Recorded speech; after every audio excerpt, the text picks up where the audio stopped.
ọkọ̀ òran ọgún dáadáa. àyàfàdúrà Àmín. ọba tí kò kàdára tèmi sí rí. ọmọkọ̀ tí ó dá lé mi lórí.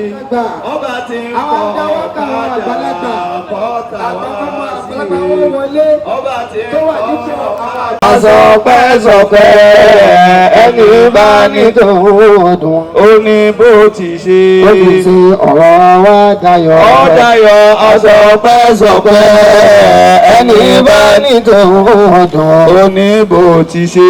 ó ti ṣe ọ̀rọ̀ mi dayọ̀. Sọpẹ́ ẹni bá ní tòun dùn. ó ní bó ti ṣe. Allahu Akbar. Allahu Akbar. ẹni Allahu Akbar. Allahu Akbar. ẹni Allahu Akbar. Allahu Akbar. ẹ̀rí kan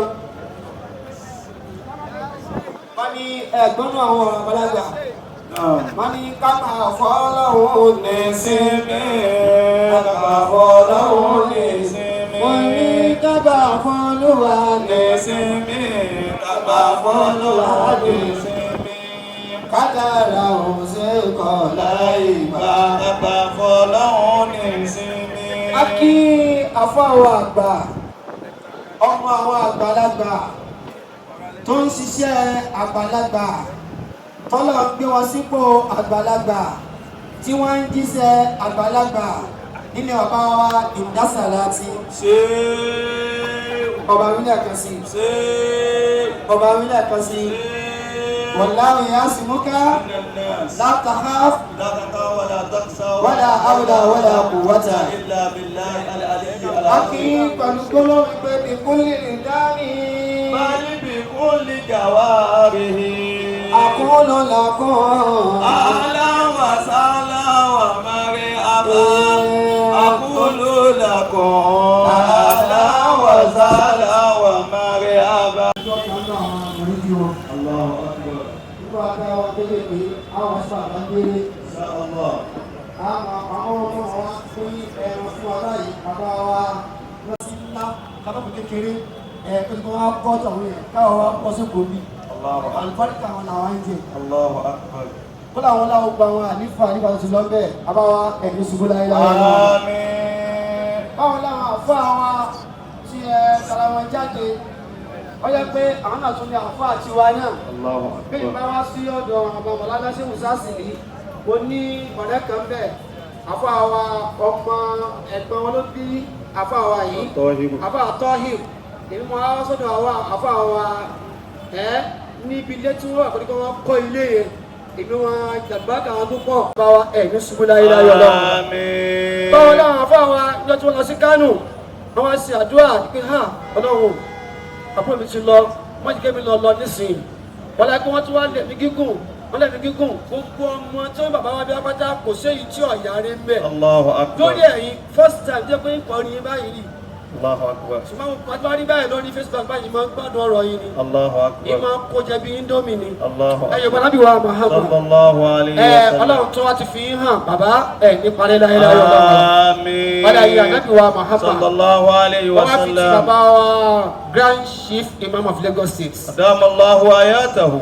Mọ̀lánà sọ Engineer Suleiman Abu Nala Adamallahu ayatahu. tẹ́mi náà jẹ́ ọ̀kan lọ́mú nínú ọmọ lẹ́yìn wọn tí wọ́n jẹ́ ìmáàmù lẹ́yìn wọn tí a bá ń gbọ́ Abdulrasaq Abdulsalam Al-Islam Mosque tí kò kà á dálẹ̀ àwọn ọlọ́run fi ṣe góńgẹ́bẹ̀ kọ́lọ̀ wọn la bẹ́ẹ̀ ọlọ́mọdé ṣubú láyé láyé Àmín. ìgbẹ́ ìgbẹ́ náà á pè ní Central Mosque Insha Allah. ẹwà fún alóúnjẹ mi Insha Allah. olóògbé ọlọ́wọ́n ọba wọ́n fi ti bàbá kókà tí wọ́n bí wa àfikín àfi ti tèkótèkó ta wà yìí bánẹ́kọ̀ àmọ́ ẹ̀kọ́ ìpínlẹ̀ wà yìí Bẹ́ẹ̀ni. lẹ́yìn náà mọ̀ Tinubu àfikín àwọn afimọ̀ dáná ṣe àdámà Wa imamullahu ta'ala. àfikín. ìpàdé ní ọmọ tí wọ́n ń sọ ó ti pọ̀ ó ti Bibalmalaina rukuna sofa. مدير المركز نادى الأولى أنت الإمام تقود لنا لتوهية الدين دابتها. torí àsìkò wà fún àwọn Abdulrasheed àfikì nísìnyí báyìí torí afẹ́ gbádùn yín púpọ̀ àfẹ́ dá yín dúró torí gbogbo àwọn ẹyẹ tí ń retí yín púpọ̀ ọlọ́run ọba kọ́ bá wa pẹ̀lú yín ọlọ́run. Àmín. aláàjì wa Idris ẹlẹ́gbẹ̀rẹ́ ojú sí mi.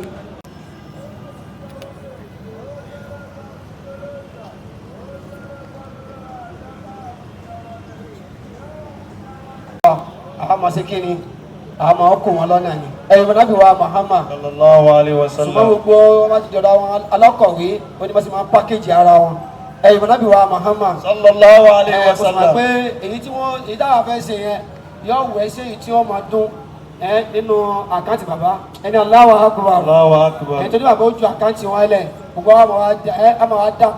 àmọ́ jù. في دين الله في دين الله يا شيخنا يا صلاتي يا صلاتي يا حائذا أسرار الله أسرار الله يا فائزا بعز الله بعز الله ومجتبى لطريق الله لطريق الله يا شيخنا يا صلاتي يا صلاتي يا حجة في دين الله في دين الله لكل أهل طريق الله طريق الله وأسوة في نهج في الله نهج الله يا شيخنا يا صلاتي يا صلاتي كنت لربك مخصوصا مخصوصا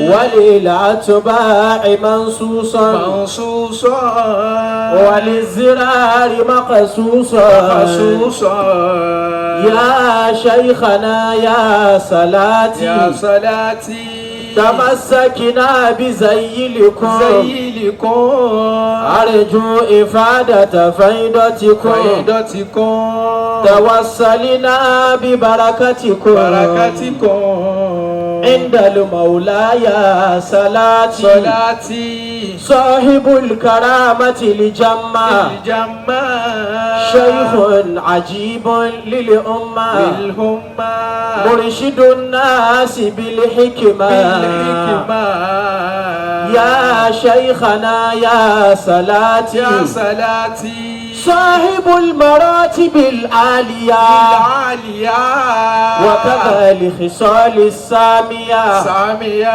وذا المناهج الهادية هادية يا شيخنا يا صلاتي يا صلاتي بشرى لنا يا قومنا يا قومنا لاتباع حب لربنا لربنا بشير نذير زماننا شعير بشيخ صلاتي صلاتي صل وسلم يا ربي يا ربي على المختار ذي العدب ذي الهدب نبي العجم والعربي والعربي وسائر أهل صلاتي صلاتي بسم الله قل هو الله بسم الله الإله بسم الله الرحمن الرحيم قل هو الله الله أحد أحد الله الصمد